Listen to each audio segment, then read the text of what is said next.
Banana way ဆိုတဲ့ချင်းကိုတငယ်ချင်းတို့ကြားဘူးကြရဲ့လားရုပ်ရှင်တကားတဲ့နဲ့တင်ကဘာတစ်ပတ်မှာရှိတဲ့လူငယ်တွေကိုဘရာဇီးရိုးရာတိုင်းအကောက်တွေလိုက်ကချင်စိတ်ပေါက်လာအောင်ဖန်တီးနိုင်ခဲ့တဲ့အထိဩဇာညောင်းခဲ့တဲ့ရုပ်ရှင်ကိုပြပါဆိုရင်ကျွန်တော်တို့အားလုံး Banana way လို့ခေါ်ကြတဲ့ Only the Strong ဇာတ်ကားကိုပဲပြေးမြင်ကြမှာပါအဲ့ဒီခေတ်ကကောင်လေးတွေဆိုရင်ဒီမင်းသားကြီးရဲ့သပင်ပုံစံသူ့ရဲ့တိုက်ခိုက်ရေး style တွေကိုအတုခိုးပြီးတော့ကစားခဲ့ကြဘူးတာအားလုံးအသိပဲဖြစ်ပါတယ်ဒါပေမဲ့ကျွန်တော်တို့အရန်ကြိုက်ခဲ့ရတဲ့အဲ့ဒီBanana way မင်းသားကြီး Medical Scott ဟာရုပ်ရှင်လောကကနေနှစ်အတော်ကြာပြောက်ွယ်သွားပြီးမှဂျွန်ဝေရဲ့ရန်လူတော်ကြီးအဖြစ်ဘာလို့ရုပ်တရက်ပြန်ပေါ်လာခဲ့တာလဲသူဘာကြောင့်ဟောလိဝုဒ်မှာထိုက်တဲ့လောက်နေရမရခဲ့တာလဲလူမသိသူမသိဒဏ္ဍာရီတစ်ခုဖြစ်နေခဲ့ရတာလဲသူရဲ့အနေမြင့်အတက်အကျတွေနဲ့ပြည့်နှက်နေတဲ့ဘဝဖြတ်သန်းမှုဟာဇက်ကားတွေထထောင်ပို့ပြီးတော့ရင်တက်ရှုမောစိတ်ဝင်စားဖို့ကောင်းနေပါတယ်အရှင်ပရိသတ်တွေလုံးဝလက်မလွတ်တဲ့Medical Scott ရဲ့အကြောင်းအရာအပြည့်စုံကို Star of America ကနေအခုပဲတင်ဆက်ပေးလိုက်ပါတယ်။မင်းသားကြီး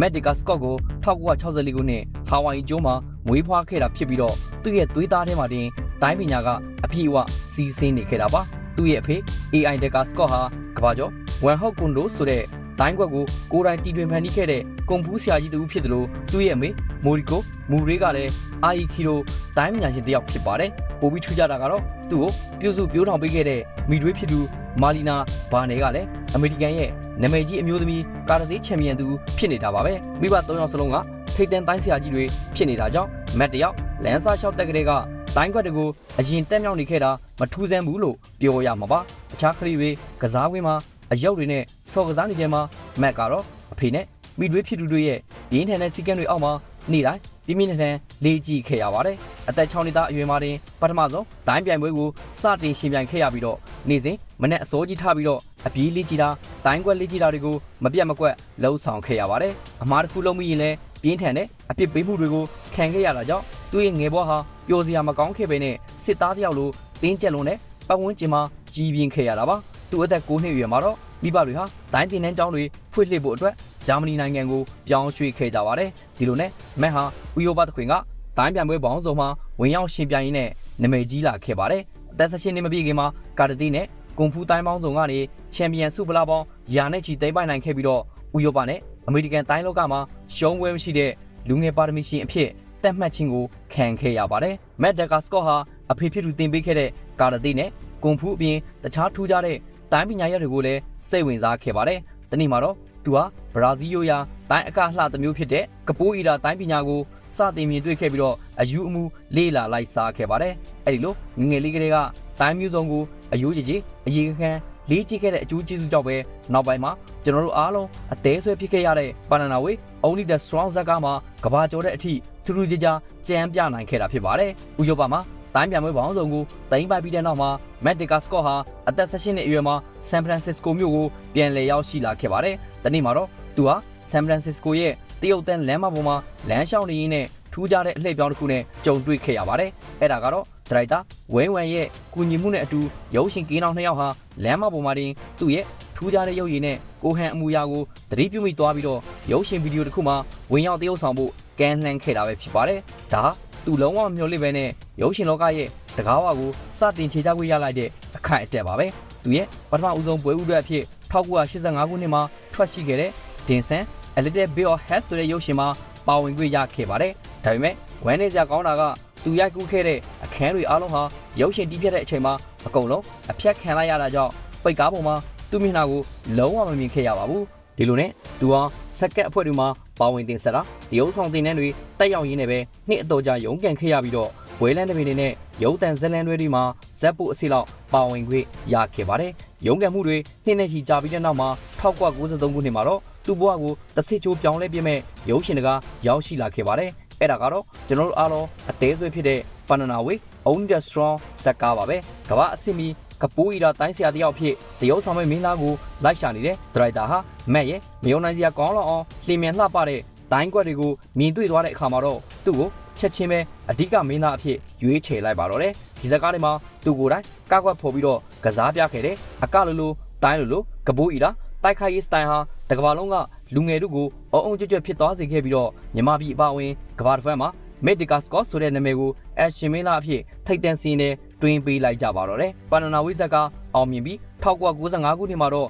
ဂျပန်မန်ဂါကာတွန်းကိုအခြေခံရိုက်ကူးထားတဲ့ Crying Freeman ဇာတ်ကားမှာညှိကျတတ်တဲ့လောက်ကျန်တက်ဖြတ်သူအဖြစ်ထက်မှန်တရုပ်ဆောင်ခဲ့ပြီးတော့သူ့ရဲ့ action style တွေကိုလူတွေကပို့ပြီးတော့နှက်သက်လာခဲ့ကြပါတယ်သူဟာ Hollywood မှာ Bruce Lee, Jet Li တို့လိုပဲကိုပိုင်အမိုက်စားတိုင်းကွက်တွေနဲ့နေရာတနေရာကိုရုန်းကန်ရယူနိုင်ခဲ့ပြီးတော့အဲ့ဒီလိုခိုင်မာတဲ့အရေးချင်းကြောင့်ပဲနှစ်ပေါင်းများစွာအကြာအသက်50ကျော်အရွယ်မှာဂျွန်ဝစ် Chapter 3ရဲ့အဓိကဗီလန်ကြီး0အဖြစ်ကီနိုရိုက်နဲ့အတူကမ္ဘာပရိသတ်တွေကိုတကြော့ပြန်ဖန်ဆားနိုင်ခဲ့တာဖြစ်ပါတယ်။ဒါပေမဲ့90ခုနှစ်နောက်ပိုင်းဟောလိဝုဒ်ရုပ်ရှင်လောကဟာအာရှသွေးပါတဲ့တိုင်းပညာရှင်တွေကိုစကားနဲ့ပဲပြောပြီးတော့ရိုက်နှက်ပြရတဲ့ဗီလန်ဒါမှမဟုတ်ကိုရန်တော်နေရာလောက်မှာပဲဇက်ကောင်ပေးလေးရှိပါတယ်။မက်ဟာတရုပ်ဆောင်ကောင်းပြီးတော့ရုပ်ရည်ရှိပေမဲ့အဲ့ဒီခေတ်ကစတူဒီယိုကြီးတွေကသူ့ကိုဇက်ကားကြီးတွေမှာအဓိကခေါင်းဆောင်မင်းသားအဖြစ်နေရာပေးဖို့တွန့်ဆုတ်ခဲ့ကြပါတယ်။ဒါကြောင့်သူဟာအရေးချင်းရှိတဲ့လောက်နေရာမရပဲဖြစ်ခဲ့ရတာပါ။ပနနာဝေးဇက်ကားပြီးနောက်သူရိုက်ကူးခဲ့တဲ့ဇက်ကားတချို့ဥပမာ Double Dragon ဟာရုံတင်ငွေစင်းမှာ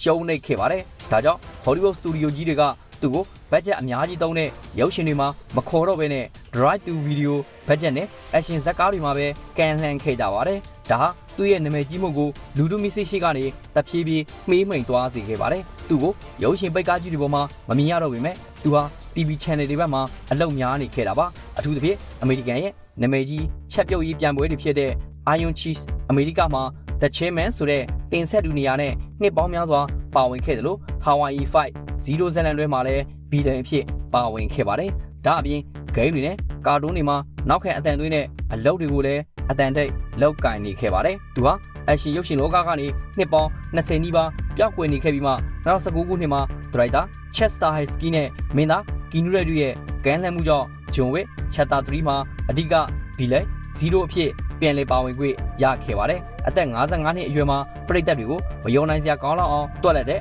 တိုင်းခွက်တွေနဲ့ပြန်လည်ပြသနိုင်ခဲ့လို့ဘာနာနာဝေးမင်းသားကြီးပြန်လာပြီးဆိုပြီးတော့ကမ္ဘာအရှင်လောကမှာတကြောပြန်အောင်မြင်သွားခဲ့တာဖြစ်ပါတယ်မင်းသားကြီးမက်ဒါကာစကော့ဟာအခုလက်ရှိ2026ခုနှစ်မှာအသက်60ကျော်အရွယ်ရောက်နေပေမဲ့အမှုပညာအလုပ်တွေကိုတက်ကြွဆက်လက်လုပ်ကိုင်နေစေဖြစ်ပါတယ်သူ့ကိုရုပ်ရှင်တွေမှာဆက်လက်တွေ့မြင်နေရစေဖြစ်ပြီးတော့မကြသေးမီကထွက်ရှိထားတဲ့အမိုက်စာမာရှယ်အက်ရုပ်ရှင်ဂျိန်း2025ဇက်ကားမှာမင်းသားကြီးမီကီရိုကီနဲ့အတူအဓိကဇက်ကောင်တစ်ခုအဖြစ်ပါဝင်ကြံပြထားပါတယ်ဒါအပြင် Power Ranger တရုပ်ဆောင်ဟောင်း Jason David Frank ရဲ့နောက်ဆုံးရုပ်ရှင်ဖြစ်ပြီးတော့ပရိသတ်တွေမျှော်လင့်စောင့်စားနေကြတဲ့သိပ္ပံအရှင်ရုပ်ရှင် Legend of the Five Dragon မှာလည်းရှန်ဆိုတဲ့ဇက်ကောင်နဲ့ပါဝင်တရုပ်ဆောင်ထားပါတယ်ရုပ်ရှင်အပြင်သူဟာအရေးချင်းရှိတဲ့အတန်တရုပ်ဆောင်တဦးဖြစ်လဲအလုပ်များနေပါတယ် Netflix ရဲ့နာမည်ကြီးတိုင်း animation series ဖြစ်တဲ့ Blue Eye Samurai အပါအဝင် DC ရဲ့ Batman, Soul of the Dragon စတဲ့ကာတွန်းဇက်ကားတွေမှာအရေးပါတဲ့ဇက်ကောင်တွေကိုနောက်ခံအတန်သွင်းပေးရင်းအမှုပညာဖန်တီးမှုတွေကိုလှုပ်ဆောင်နေပါတယ်သူရဲ့ဒန်နာကြီးလာဇက်ကားဟောင်းတွေဖြစ်တဲ့ Brotherhood of the Wu နဲ့ Dry တို့လိုဇက်ကားတွေပြန်လည်ပြသတဲ့နိုင်ငံတကာရုပ်ရှင်ပွဲတော်ကြီးတွေစီအထူးဧည့်သည်တော်အဖြစ်တက်ရောက်လေးရှိပြီးတော့ပရိသတ်တွေနဲ့နီးကကက်အမြဲထိတွေ့နေထိုင်လျက်ရှိပါတယ်သူဟာရုပ်ရှင်ရိုက်ကူးရေးတွေမရှိတဲ့အချိန်တွေမှာတော့ဇနီးဖြစ်သူမင်းသမီးဂျူလီကွန်ဒရာသားသမီး3ယောက်တို့နဲ့အတူဟာဝိုင်မှာအေးချမ်းနေထိုင်ရင်းနဲ့နေ့စဉ်တိုင်းပညာလေးကြီးကန်းတွေလှုပ်ဆောင်နေစေဖြစ်လို့အသက်60ကျော်ဆိုပေမဲ့30ကျော်အရွယ်အတိုင်းကြက်ခိုင်ဖြစ်လက်နေစေဖြစ်ပါတယ်ဘဝမှာဘလောက်ပဲအခက်ခဲနဲ့ကြုံရပါစေပါရမီနဲ့စ조사အထောက်မှုရှိရင်တနေ့မှာဒန်နာကြီးဆန်းဆန်းတကြောပြန်အောင်မြင်နိုင်တယ်ဆိုတာကိုမင်းသားကြီးမက်ဒီကာစကော့ကတက်တည်ပြသွားခဲ့တာပါဒီနေ့တင်ဆက်ပေးခဲ့တဲ့သူရဲ့စိတ်လှုပ်ရှားစရာဘဝအလှည့်ပြောင်းတွေကိုသဘောကျနှစ်သက်တယ်ဆိုရင်ဗီဒီယိုလေးကို like နဲ့ subscribe လုပ်ပြီးတော့တငယ်ချင်းတို့ရဲ့အရှင်ချစ်သူတငယ်ချင်းတွေကိုပါမျှဝေပေးလိုက်ကြပါဦးနော်နောက်ထပ်လည်းဘလို့အရှင်မင်းသားတွေအကြောင်းကို Star.mm ကနေတင်ဆက်ပေးစီခြင်းလဲဆိုတာကို comment မှာပြောခဲ့ပေးကြပါဦးနော်အားပေးခဲ့ကြတဲ့တယောက်ချင်းစီတိုင်းကိုကျေးဇူးအထူးတင်ပါတယ်ခင်ဗျာ